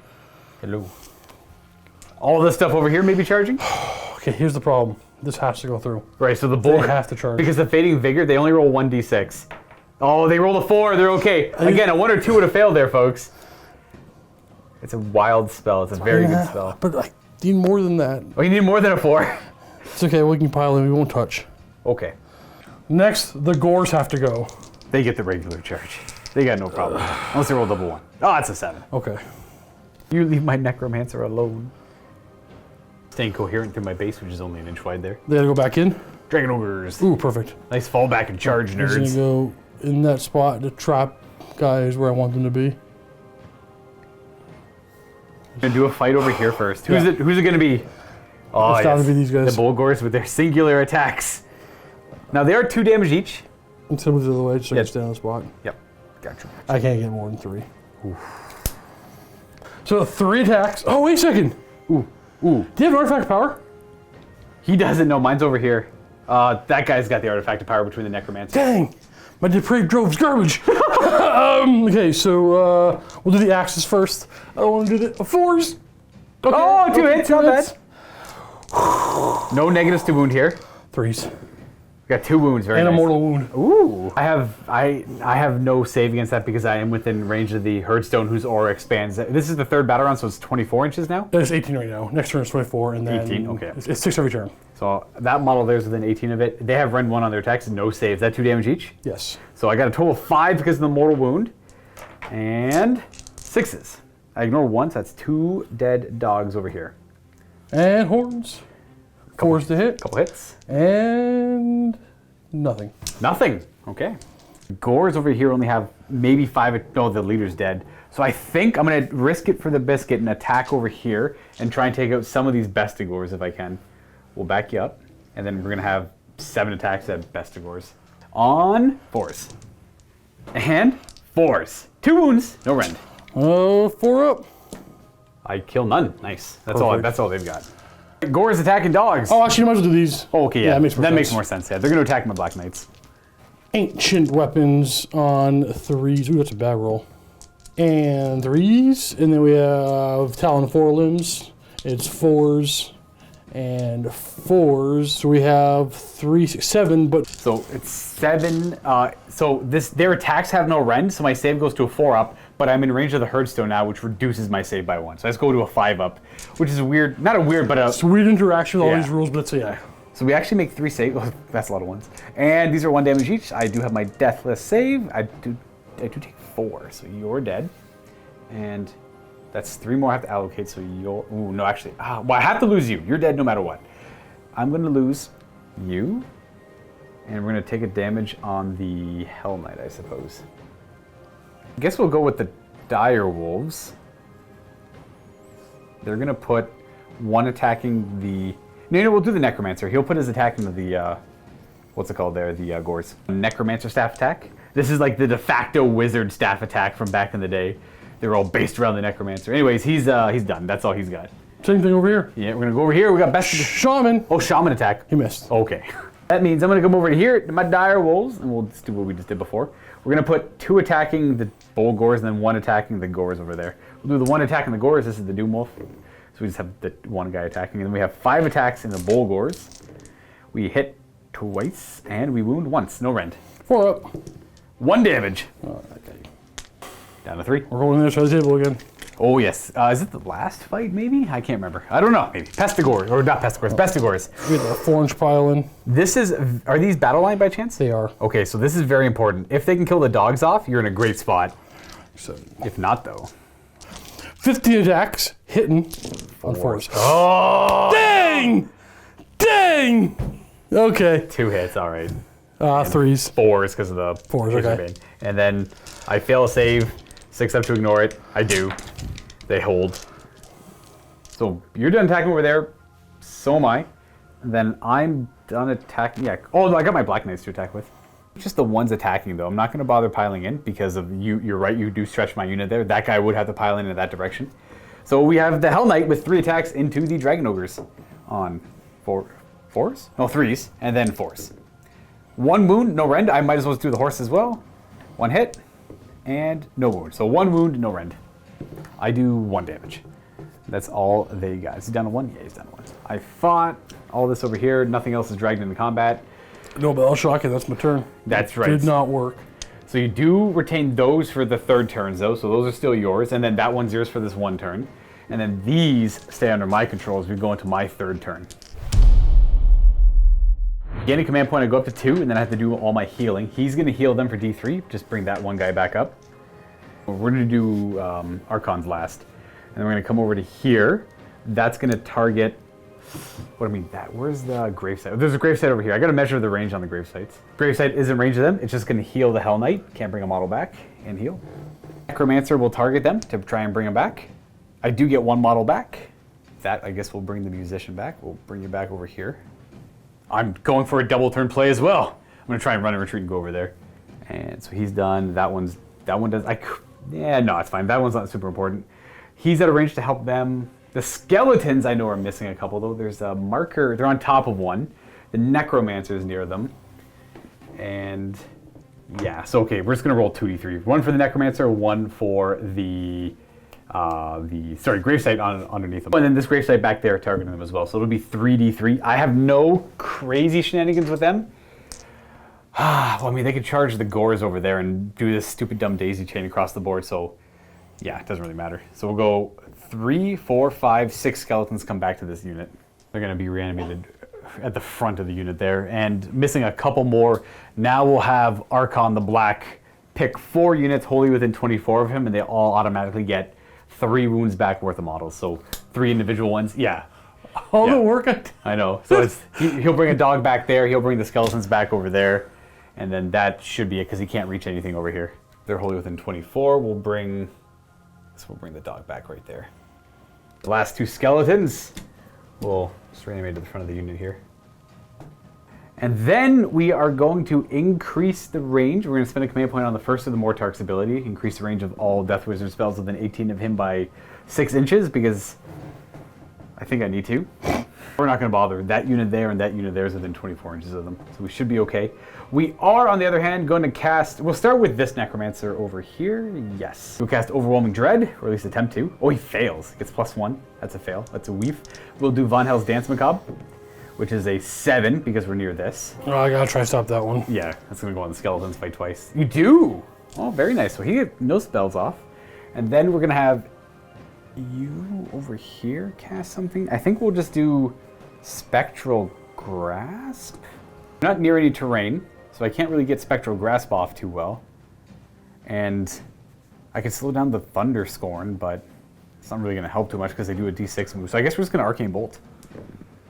We get it with a 7. We'll do a Mortal Wound to the Bulgors. I'll take it. Wait, you only have 1 spell? He's only got 1 spell, yeah. Oh, I gotta try to stop it then. Boom. No. All right. I actually, for one of his spells, I'm actually going to give up to attempt to dispel this if he's within range. Oh, right. I forgot I have to do that at the beginning of my hero You phase. did say so. You did say so. But I just realized that that's there. So we're going to try and dispel that. So instead of casting 4 spells, he only casts 3. And he gets a... Ooh, what's that cast on? You get bonus to dispel? Ooh, it's a good point. I got to go look that up. I don't think I do. He does get a bonus 2 to his dispel, but we failed. That's interesting. Yeah, so he got that when he was rewritten in the Bone Reaper book. And you're going to go ahead and cast some spells. Fading Vigor being the first one. Oh, we got it again. Buddy. I know. I know. Hit me while I'm down. I know. So they get -2 attacks. Oh. -2 attacks. He can cast 2 more spells. I guess we'll go with Curse of Ears. He gets a +3 to that. I can't stop. So that's going to also target the Bulgors. Steve thinks this is the one. This is the one. This is the one. We got 2 mortal wounds. Okay. That's not bad. I'm always happy with 2 mortal wounds. 5s. Oh, that's 3 mortal wounds. Okay. 4 mortal wounds. 4. 5. 5 mortal wounds. 6 mortal wounds. Okay, now we're on 2-ups. And the squad's dead, right? No. They when he got reprinted, if I roll 1s, it automatically it ends. Oh. But you're right. That's how it used to work. Because basically, at this point, that would take the whole squad off the table. Yeah, so before, the way it worked is, now every 1 I roll is a mortal wound, and he can't roll less than a 1, right? Like, these don't count. Sorry, I shouldn't do that. Those don't count. He would have then taken infinite mortal wounds. Okay, so about 6, and you keep rolling or no? I'm just going to, let's keep going. Every 2 up. 7, 8, 9, 10, 11, 12, 13... 13 mortal wounds. Okay. A lot of them just got rapidly old. Yeah, you're right, Steve. That was the one. 4, 6, 9, 10, 11, 12, 13 on him. That's the blood kind. Oh. I'm trying to get into my aura of... Ooh, I see. I got I mean, you. a battle shock. So he's got 1 wound remaining? He's got 1 remaining. Okay, and then we got 1 spell left with Arkhan. We're going to throw an Arcane Bolt this way. And he gets it with the big version. It's D3 mortal wounds. 2 more mortal wounds on them. Okay. Luka, can you cut the camera so I can say some words? Okay. Words Thank you for letting me out of my system. words were said. Words were said. Man, it worked. The Curse of Ears worked. 13 mortal wounds. Man. Again, before, they would have been dead. I 100% agree with Games Workshop's decision to make that not a thing anymore. It was a super gimmicky rule. You could have kept on going until the whole squad was dead anyway, right? I could have. If I rolled like, how many more? 4, 8, 12, 16. If I rolled 19 more 2-ups, which is, again, statistically unlikely, then the whole squad would have died. Quit beating on my beef, man. It's about time for some movement. White King, we'll move up a little bit. Gonna do some charges over there. And then the skeletons are going to move as well. It's like this weird, you know that monster, I can't remember its name from Mario though. It's the giant head, the chomping head attached to a chain that lashes out and attacks things. The Chomper? Is it called the Chomper? I think it's called the Chomper. That's what I picture these guys are right now. They're lashed to this objective. And See, now you gotta Google it. we're gonna move there. We'll wipe out those Ungors. Keep the chain going back here. Sorry, it was a chain. We figured it out. Chain chomp. Chain chomp, that's what it's called, right? So apologize to anyone. I should have known that, obviously. I'm embarrassed for both of us. Thank you. These dogs, these dire wolves over here, we're gonna worry about them later. These black knights, on the other hand, are gonna run and retreat. They get to go an extra 4, so they move 16 inches. There's 2 things they need to know. 1, you're gonna take D3 mortal wounds to move away from the mirror. Because the mirror is correct. Take 2. 2. I am going to attempt to ignore those. I do not. I do lose a black knight to that. We're just gonna lose. What do? You know what? That guy's still within 3. It doesn't really matter. You know what? We're gonna lose. Yeah, we're gonna lose you because we don't like you. We're gonna have you mosey on over to here. Obviously, they cannot run, retreat, and charge. That'd be a great rule for them. But I think they got enough going on already. Boom. A double turn, though, will help me get rid of these Ungors. Pretty sure these dogs are going to fall back. There's no reason for them to be over here anymore. Nah. Again, why do I keep wanting to retreat my dogs? I mean, they're not going to. They're just going to hang out there. Necromancer's going to stay in combat, too. I don't want to take mortal wounds from that thing. So, yeah, that's what's going to be happening here mostly. These are going to move towards it, though. These Graveguard. Not really moving too much at all. My beeves. My beeves. You are going to move up to there.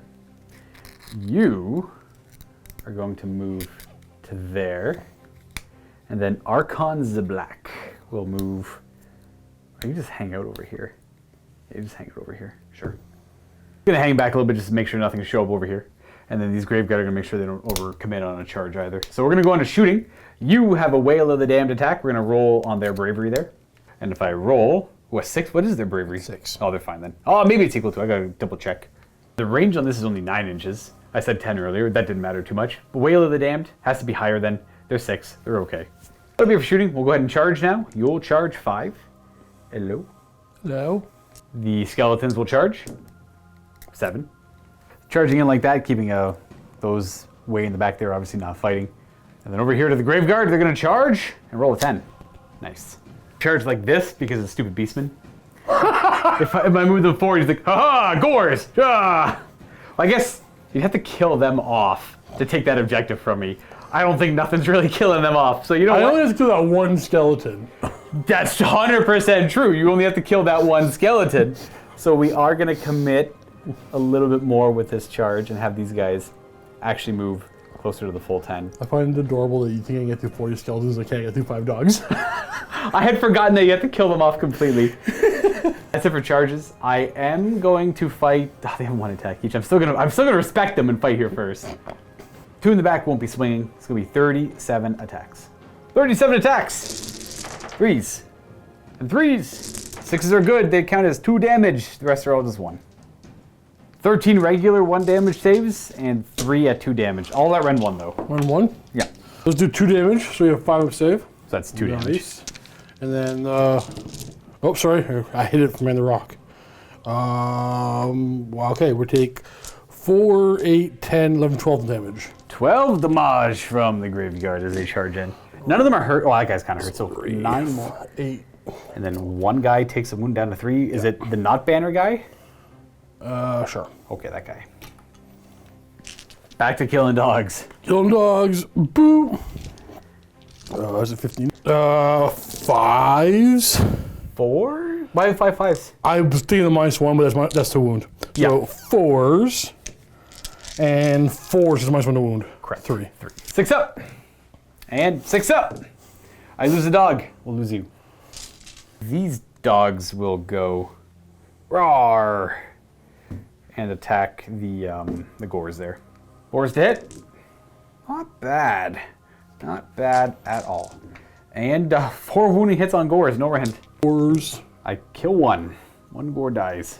Who's next? I'll do these bulls. Over here. Axes. We have 2 hits. Oh, I want to attack each. No wounds. No. Horns. 2 hits. 1 wound. 1 wound. -1 because of the stone. Stone. I fail my save, and then I do have a necromancer nearby. I lose a Graveguard. Yeah, I'll show you. My necromancer is going to attack next. Staff. Done. Oh yeah, I'll match your necromancer. They're my necro shaman. Staff. Hits. Oh Wounds. no. Oh, it does -1. 6. D3 damage. 3. Oh no. Minions. Woo. You die and you got a wound. 1 wound. I'll go with the White King. He's got 4 attacks on 3s. Oh, sorry, that's into the best of gores. That's a wound. Ren 1. 1 dead gore. Bam. Oh, I got these gores over here. And the dogs. 1 hit. 1 wound. They are not affected by the stone, so I get a 5 up and a 6 up to ignore that 1 damage. I do not. That over here. Okay. Well, the Thunderscorn can attack because they're within range of the graveyard. Yep. We'll go boop, boop. Claws on 3s and weapons on 3s and 3s, and then claws on 4s and 4s. That's 6 wounds. It's actually 4 wounds. -1 you're safe because the Hearthstone. I make 1 then, and then a hero nearby protects 1 more. 2 die. So you're not doing nothing, and I guess you can die too. Okay, we got this gigantic brick of skeletons. Don't worry, I'm not gonna make you roll it. Appreciate. Not a chance. The gores are dead. So Steve does lose control of this objective. I could pile in and get within range of the objective, but each battle line unit can only hold 1 objective. I can't daisy chain this unit of skeletons to take that objective as well. But denying Steve's points over here is a big deal. I'm gonna bring it to Battle Shock where they can't fail because they should be 6 or are they 6 or 7? They're 6. So they could on a 6 run away. Oh, but I fought, so I got +1. Oh, you're fine then. Okay. Okay, so over here, okay, so I got +1. Aren't they immune because of the Herdstone? They have to be wholly within. I don't think they are. I'll try to pull them into it. Oh, I see the one But guy. I might be okay because +1 because I went in combat and I'm all herd. Right. My -1 because of the banner. Correct. Okay, so that's in the wash. Then I get +1 bravery for every unit within 12 of me. So 1, 2, 3. Okay. So I'm basically +3 and I lost 6. Here we go. No, I lost 7. Yeah. So you roll an 11. Are they dead? What's their... Oh wait, I forgot. That's enough. That was exactly enough for them to flee. Okay. So we do those... You know what? Those Bulgors, I think they suffered enough. Yeah, they had enough. They had enough. Okay. For score... Well, I do control this for 3 turns. I control this one for 3 turns. And for some reason, I'm a little more skeptical on this one. I control it for 3 turns. I think I'm going to... Because I took that... I'm going to burn that one at the end of my turn there. I think that's worth 4... Yeah, that's 4 victory points. I'm gonna keep this one, I think. Yeah, I'm gonna try to. We're gonna roll off now. I got a 5, a 3. Absolutely, I will take that. With that roll off, I'm looking at the table. I'm throwing in the towel. Yeah, He's clearly got me at this point. I kept trying for a couple more plays. Didn't always work out, but no, there was potential. The biggest potential was on the second battle round, but I was able to snag the double turn there. Because you had it lined up where they could have moved and ran and took out some dogs, then you could have summoned over there and took out some dogs. So there was a thing on Battle Round 2 where if I made a 7, I've tried double measuring, a 7-inch charge over here. But I also had to kill the dogs. Yeah. And I had the Bulgors to help to soften them up, but we saw that they were unable to help enough. So it probably wouldn't have worked. But that was the play. And then over here, grabbing this objective with the other guys with the 9-inch charge. I would have burnt everything except for this one and pulled everything back here. Right. And won the game. Well, not won the game, but like if I held this rest of the game, I would have won. If not, I lost. We'll jump into a post game now and talk about the armies in the game. I thought we were already doing it. We'll go into further detail. Thanks for watching the video, everyone. Don't forget, paired with it in the MiniWarGaming Vault is Matthew and Luka playing 2,000 points of Fleash-Eater Courts against the new Stormcast Eternals out of the new Marathi book. Click on the link down below to check out that video if you're not a Vault member and get yourself a 7-day free trial. Otherwise, see you guys next time, and happy wargaming. Yeah, with me burning that objective over there, wrestling control away from this one there. No, Luka asked me why I didn't burn this objective on my last turn. I was planning on burning this objective on my last turn. The reason why I didn't, when my plans failed for that turn, it didn't matter anymore. He won at that failure, but I tried to go a little bit longer. So I had the similar play that I had for Battle Round 2 on Battle Round 3, where I was going to try to snag that one. Right. But I couldn't get to the dogs. Yeah, you even got the double turn too. They made their charge, got the double turn. But 2 rounds of fighting. The -1 to wound and only hitting on 4s? Yeah, hitting on 4s was rough. And same thing over there. If I had done that, my plan was once again to burn both the Lukas, burn these 2, even though I just got this one. Right. And then run back here and hold, just delay, send bodies after them. Yeah, you have to hold that one for the max turns because then this one was easily under my control for the 8 turns. So what I learned is what I did, don't do that. Well, a squad of 20 Bestigors I actually kind of like. Oh yeah, they absolutely annihilated my Graveguard. I don't think I like 9 Bulgors, and I definitely don't like 30 Gors. So yeah, 30 Gors is... Any horde on a 32 mil base that doesn't have already a lot of attacks or super resilient, it isn't worth it. So like, these are very equivalent to your skeletons. Yeah. But you can't do that horde on a 32 mil, but you just can't do it. You can't pull it off. Now, if they when I think of 32 mil base hordes, I think of like Chaos Warriors, but they get to reroll all save rolls. That's different. That's good. They're super, they hold. That's what they do. That horde's only 200 points. It's cheap. It's cheap for 30 Gors. Okay. But 30 Gors doesn't do anything other than create a big footprint so more things can fight you, and that's what you don't want. Right. That's fair. I think Ungors are much smaller footprint. Ungors are just better than Gors in every way. Even though they lower the point cost in the last General's Handbook, you have Bestigors, Gors, and Ungors. Gors still don't have a place. Yeah, it's There's kind of nothing weird. that Gors do that the other two don't do better or cheaper. I don't know what the bonuses for big Ungors are, but they both units hit on 4s and wound on 4s. Correct. But Ungors have a 25 millimeter base. So yes. Now Ungors will not get an extra attack for having a thing, and Ungors will only have a 5 save with a shield instead of a 4 save. So with they're a a shield. little bit worse, but the points. But the fact that they're cheaper and much smaller footprint, which means you are going to get more attacks with the Ungors than with the Gors because of the base size. Yeah. Okay. So yeah, 100%, Ungors are just better than Gors. If you're looking for damage output in a horde. Yeah. I definitely. That's what I learned. Yeah, I definitely like the Bestigors though. The big 20-man breaker Bestigors absolutely deleted these guys. Luckily, I'm Legions of Nagash. For elite infantry that hit on 4s. Hitting on 3, yeah, it's weird that they need that claws to hit on 3s. Now the extra attack on the charge is nice. And I like that. And it's not they're like super. Like they can turn one charge most armies. Evidently, yeah. They're not a bad unit. They just the hitting on 4s is a bit rough. But I mean. Well, look, we're talking about this a little bit before the game. I love the Beast of Chaos book. I don't know what I would change. I have no idea. Other than I like that they're stats. cowards. Yeah, I like that they're cowards. I don't want them to be great in combat. I want them to have to gang up on things. I love the play style. And I felt like the whole game today, I was always like in a bad position, but shy. I always had a shot. Yeah. So that's why I love Opus There's always a shot. They're always just fast enough to wiggle through and grab something. You're always playing until you're not, and then it's over. Yeah, in this case, we got to the point where the math doesn't add up for the chance to win there. It was... Well, to be fair, I only have like a handful of models left. Yeah, it's true, yeah. Like my whole dead table is huge. Yeah, again, kind of winning through the war of attrition with these guys again, and able to hold. Again, like Steve said, if those guys were able to fall back over here, and then the Bulls got their charge in, at the point if that second battle round, they didn't have the Fading Vigor on them. They would have absolutely annihilated these dogs. Oh, for sure. So they would have came in, smacked the dogs, and these guys would have piled in because they charged as well, and then they would have just, boop, that objective would have been seized, and he could have burnt it for 1, leaving me with only this one, and I would have had to make a serious push with those guys over there. Yeah. So that alone, that double turn right there, completely changed the course of the game in my favor. Typically, you don't like to take the early double turn, but stopping Steve from doing that was everything.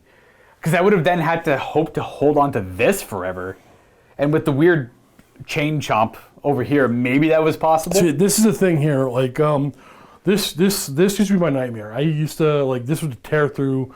We've had games of Beast Cats way back in the day, old building, where 40 skeletons, I would charge with like 2 monsters and Bestigors, and you just killed all. Yeah. I always had nightmares about this, and Luka just stopped doing it because he's moved on to Bone Reapers. I moved on to like cooler undead, yeah. Not cooler, but like, okay, I quickly figured out for Legions of Nagash, I only had fun playing the Legion of Sacrament with Arkhan. I love his spellcasting capability. He is such a fun model to use. And I also, I messed around with the Grand Host of Nagash with like a very neutral build without Nagash in it and like unnamed heroes, and that was kind of fun too, but it was like the only way I really like to play this army because I didn't like Legion of Night, I didn't like Legion of Blood, and if I ever want to play Legion of Blood, I just had more fun playing Soulblight. But Soulblight... I would love to do Soulblight. Like an actual battle tome, right? Man, I'm just looking at this driving me nuts, bro. It literally is a chain chomp. Yeah, it is it went over here and it's holding your objective in your territory and it's attacking me in my territory. Yeah, they probably killed, funny enough, they're holding this objective soundly, and they killed the most in the army. They killed the 2 Gorgons, they killed the 20-man, well, they helped kill the 20-man squad of Bestigors, and then they killed the 10 Ungors over there. I don't they need to do something with I hate doing this. Just say it. I hate doing this, but like, if I didn't have those skeletons doing what they did, I would have been in a much worse position. So it's like a necessary evil. I don't know. No, I don't know which one. I can't get over that hurdle of, I hate doing this, but I have to do it. I don't hate it enough to not do it though. I don't know. Can any other faction do it as effectively as these skeletons here? Because they come back, you bring models back constantly. Yeah. You have to kill them all, and you're never going to kill them. Well, you could kill them all. Oh, but you're not often going to kill them all. Like, with these guys here, the one downside is the old printing of the book. A lot, like, this is the only guy who's really got updated, other than Nagash. Nagash has updated rules too, but that won't be relevant. Everything is just within. Get within 3. That's the thing. That's why you can change on so well, right? Yeah, because like, to benefit from the invigorating auras and then his protection bubble, he just has to be within that. And I think the same thing should be objectives. I would like for it to be wholly within in the upcoming future, so you can't do stuff like this. See, the problem... The problem is, I dislike both options. Right. One, if it's within, you got problems like this. Wholly within, you're not using your units. You never, yeah. This 40-man brick of skeletons would have just stood still the entire game on that objective. I would love for both Games Workshop games, and I don't think there's a way, so I'm not going to fault anybody for this, to fix the coherency issue. Right. There's no way to do it. It doesn't have to be strict like Warhammer Fantasies was. Not that it was super strict. You could but you're essentially your coherency in fantasy was like you couldn't you always had to be touching the base of someone else. In a way, that's the loosest explanation of it. Because you could reform and then you could make a really long line, but even then, every model's still touching every other model. Well, there was an era, and we shouldn't talk about too much. But there was an era in fantasy when zombies would just do that reform line to line. Right, but then they limited the amount you could reform, the distance, and all that. Yeah. Twice your movement, yeah. Yeah, exactly. So. I like the idea of organized bricks of infantry and monsters, but I understand it's hard to write rules to keep them that way. Well, and the battlefield is a messy place. To be fair, my beast cast typically would love fighting something like this. If I pull you all this way, I can get a bunch of units on your hair. 100%, yeah. That's a really bad spot for you. But you weren't able to break in too much to be able to do that. So there are ways to capitalize on that. I think I don't know. I'm not speaking for you, but I think we might both agree. It's less of an issue. It's not like it's overpowered. It's not that. It just looks weird. Right. And that's what I have. It's fine. I'm okay with it's oh, you cheesed me, or that's a dumb tactic. It's fine. It's fine. It looks weird. Oh, yeah, it looks weird. It just looks. That's my only gripe with it. It doesn't feel cheesy. It's not busted or broken. It just looks weird. And now that you hold the chain chomp, that's all you can see. Yeah, well, because it retracts, goes out, attacks. Retracts, goes out, attacks. It was kind of fun. In my mind, the imagination, the image of that was kind of funny. Now, I get it. The battlefield's a messy place, but if they could have been all right, you 5 hang out back here, and then the other ones go out and do their own thing. But then you can't split a unit. 35 go do that, and 5 go out. You have to keep the coherency going, right? So, I don't know. It is what it is. It's just the nature of the beast. Regardless, it was a pretty fun game. It just went heavily in my favor when it came to dice rolling, especially the turn orders. The turn orders, well, other than the one double turn you snagged. Yeah, but it wasn't. But I kind of need. But that helped me get a double turn with these guys. So I was it was actually in my favor in a way too. I do feel like I lost. When you won the double turn, I'm okay, that's good for you. It's bad for me, but the game's not over, and it wasn't. No. Though I did kind of feel after your turn, after all the damage you did, I kind of feel okay, I'm still in it, but that double turn really crippled me. Yeah, because they lost the double Gorgon. The Bulgors got -2 attacks. That was huge. What else happened on that double turn? I think that was pretty much it. That's it. You took them out of the fight. Yes. You neutered the rest of the Gors. And he killed both my Gorgons. Yeah, that was a pretty big hit. That was an incredibly big hit. Again, these guys, this army plays the war, probably plays the war of attrition the best, as long as you can protect your general. If you can protect your general, you will probably always win the war of attrition. Your opponent has a bunch of cannons that can hit really well. That guy's done. He's done, 100%. That's always been a big counter to this list. Granted, he does have a 3-up save against that. That's not going to help too much. A couple cannons, he's only got 11 wounds, he's out of here. Or even, my old Deepkin used to just fly over everything and get to them, right? 100%, yeah. Just I fly, just get to them. And it's a perfect example of this works incredibly well against another immobile melee army. This will always win that war of attrition. Something more mobile, something with fly, then I have to be a lot more careful with I can't do stuff like this because then you're fly over, attack him, he's dead. He's only got 11 wounds, a 4-up save, that's it. Like most miniatures games, this is not a hard and fast rule, but there's kind of a rock, paper, scissors thing all the time. All the time. It's not always between faction, but it's between lists. It's perfect in balance. This list would be a lot less mobile because it couldn't spread out as far if you're going up against a very mobile flying army. Yeah. It's probably a lot less mobile if you're against a shooting army as well. Because once you kill the characters in this list, it's nothing. You have no problem fighting the rest of it. You're gonna kill everything else. Which is one of my favorite things about it, because it reminds me of the old vampire counts from fantasy, which is my favorite army, but in the reverse role, where if my army crumbles once my characters are dead by not coming back anymore. Right. Which they come back en masse as long as my character is alive. Every time I fight this army, and I fought this army numerous times, This is almost a very similar build. Variations, right? Yeah. Or even Trevor's army. Like I know every time I'm killing skeletons, graveyard, anything, like I know it doesn't matter, right? I know I'm not getting work done. Yeah. Like I'm just trying to punch a hole to those characters. Yeah, you have to try and get to. And often you have to accept that you're not going to get to them and just try to get points. Yeah, namely go for him, and you don't want to try and play the long game because these guys will typically win. You saw how conservative Luka was with them. He never risked them. No, never once risked them. I learned that early on when the book first came out. I'm like, well, whatever. He's on this cool mount. He'll fly around. Oh, and the mount only hits on 4s. Oh, he only has 1 attack with his sword and his staff that hits on. He's got 2 necromancer attacks with his staff and sword. Yeah, not good enough. Not good enough. So this guy, albeit he's pretty expensive, all that goes into his spell casting and spell denial capability.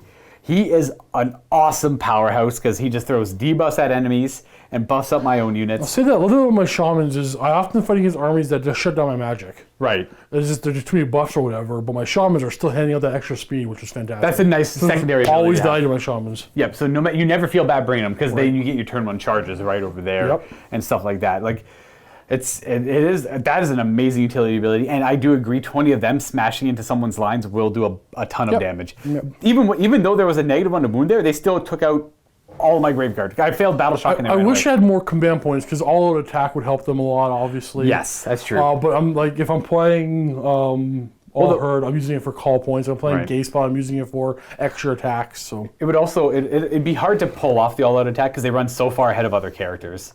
They might not be. Well, okay, but you always I change up quite often. Like my original plan with this objective was to leave enough far back. Oh, okay. That I would still be on the objective, but I rolled so high that I was able to wrap around. I figured that'd be better for me. Oh, okay. Well, you completely took them off the table. Because I wasn't planning on putting my archers over here. Right. But that was when I thought it was 6 inches because I didn't read the scenario, Steve. Read the scenario. I explained it kind of poorly too. It was like I should have read it for myself. This is a tough one. This one here is weird. You only control it within 3, and only battle line can do it, and only when they move there, or if another battle line unit kills them off it completely. I think it's a good scenario. It's one of my. I dig this scenario. Honestly, I think the scenarios for Age of Sigmar are super well done. I've said it for years, right? Yeah. Super well done. I mean, they're significantly better than the 40k scenarios. Right. I agree completely. Each one is so vastly different in how you play. I really enjoy them, yeah. My favorite thing is it does remind me a lot of the old fantasy ones where you want to build a list for every potential scenario, right? Well, that's okay. So again, I don't keep saying this, but it's kind of true. Like Beasts of Chaos are really bad. But they're not. But they play scenarios incredibly well. They play, as far as I'm concerned, they're the best at playing scenarios. They do very well, unless you build dumb like I did. They are built to play the scenario, and you just really master your movement, and you're always playing. You may not always win, but you're always playing with the Beast of Chaos. That's right. I couldn't agree more. They're one of the armies that stress me out the most when it comes to scenario playing, because Steve, you don't want to stick around in prolonged fights. They have no armor. They hit bad, right? Yeah. They want to charge or kill something. If they don't, fall back, retreat, run, and then hope for a double turn, or just run on objectives and summon things. That is their biggest strength, and that always has been, probably always will be. Though it is a little weird. It's a little jarring for me, because if I had to play the Beast of Chaos, I'd play the Khorne one, and I'd always try to get in combat. I've played the Khorne one more than anything else. Like I would say probably a third of my battle reps have been the Khorne one. Okay. And I just want to do it all the time. It's so clearly the best one. Oh. I don't want to do it every time. Well, because they are pretty good in combat. You get to reroll wound rolls once per game, and then you get to reroll hit rolls of 1 if you're near heroes. Yeah. Yeah, it's excellent. Like best gores, bull gores, they're all really good for that. So it just fits. It was a big kick in the teeth when the MetaWatch thing came out on the community website, and Beast Cast didn't even place. It is weird because they do play the scenario so well. You bring big Death Star units, you're not careful. I summon on an objective over there. I summon on an objective over there. I run and retreat on this objective over here. I expect that there's probably a higher learning curve with this. 100%. Like I play miniatures games all day, every day, and I play a lot of Sigmar. Like I just play a lot. I'm not saying I'm super good. I'm just experienced. I play a lot of it. I've always loved movement phases of any games, and then more so than any other army, I really do believe that the Beast of Chaos kind of play like their lore. They go in, they hit. If they don't immediately win, they run away, and they hope you chase them. And guerrilla tactics. It's like chaotic guerrilla tactics. Yeah. It's like we're all a bunch of cowards, and I'll come help you if it's really advantageous for us. But no, it's going to be dangerous. I'm not going over there. Oh, you're getting slaughtered over there? Yeah, I don't want to get slaughtered That's too. right. You die over there. Bye-bye. I do want to say, I think one of the biggest hurdles for these war games in general is when to know not to fight. Yes. Right? That's You have to learn that with Beast of Chaos right away. that's pretty much what we were just talking about in a way. It's just, I want to charge in with my Graveguard and smash something. Well, that's probably not an opportune fight, so I probably shouldn't do that. Beasts of Chaos, that's the story of their existence. You have to be patient. Yes. It's all about patience. Cannot be reckless. You don't always want to run forward and smash in and just try to Well, do you annihilate your remember opponent. okay, one of the greatest games I remember in a long time was we played a game. If you didn't watch it, go watch it. Beast of Chaos versus Night Hunt, where you brought nothing but the cavalry. The cavalry. Yeah, that's right. I played all cavalry Night Hunt. So turn around, I'm like, I'm going to try something different. I'm going to be super aggressive. I don't think I outflanked anything. You had nothing but MS, massive small units everywhere. Ran everything forward. I did a bunch of charges on turn 1. I filled the entire table. Yeah. And it was like, this might be a thing. I just got the whole table covered. And then the rest of the game was us laughing as Luka goes, your stats aren't really that bad. Wait, only that? Wait, only that? As you just walked through every one of them like they weren't even there. So yeah, we had deployed. You had deployed across that entire. You had some things in ambush. You had a couple units in ambush. Because they wouldn't fit the table, right? They wouldn't fit on the table. That's right. okay. And they had to show up on turn 1. And I deployed my Night Hunt army like in a like this. I had like a little semicircle in this area. That side was open. That side was open. And then I don't know. Steve deployed first because of battalions or whatever. And then you're like, I'm gonna go first. And then all of a sudden, run, ambush. And I'm like, what's going? Did I just lose? I thought I just lost the game like right away. And then they just all died somehow. Yep. They just looked at them, they all fell over. I'm like, you okay. You ran over some, they just fell over. Yeah, I'm like, okay, the Hex Raiders gonna move over. Remember killing my lord over with that stupid... That's right. It's a funny game. This is why I say all the time, all my armies are for sale. I'll sell my armies. No, I'm keeping Beast of Chaos forever. I love this army. It's so dumb. They're so dumb. Respect my army. It's always like that. That was the catchphrase of the game. Why don't you respect my army? Respect my army. Respect my army. I'm sorry. You're right. I'm sorry. All right, folks. We've taken up enough of your time. We're gonna let you get back to your day. Maybe check out the Vault game afterwards. Not too sure what that is yet. Haven't recorded it. This might be the Vault game. We don't even know. It might be. It might not be. It's true. I have no idea. Actually. Any other Beast of Chaos players out there? Ooh. Send me. I want to hear comments about how Beast of Chaos are the best army Age of Sigmar. And I'll pick somebody at random. I have a Gorgon on Sprue. I'm not gonna. I already have 4. I don't need 5. You have 4 I'll send it out Gorgons? to somebody. Whoever has the best comment as to why Beast of Chaos are the best Age of Sigmar army. All right. So you get double reward. You get rewarded for sticking around this long in this battle report. You might get a free Gorgon. Hey. So best, funniest, or just best? Well, best is what I determine the best. Okay, so whatever Steve determines is best Funniest. gets a Gorgon as a gift. That's actually kind of cool. Very nice. And then also, don't forget, this army is Trevor's army. He is looking to get rid of it. So if you are curious, you like how it plays, you like how it performed, email Luka at Luka, Luka, at MiniWarGaming.com, and we can discuss further details about the army. Until next time, everyone, happy wargaming.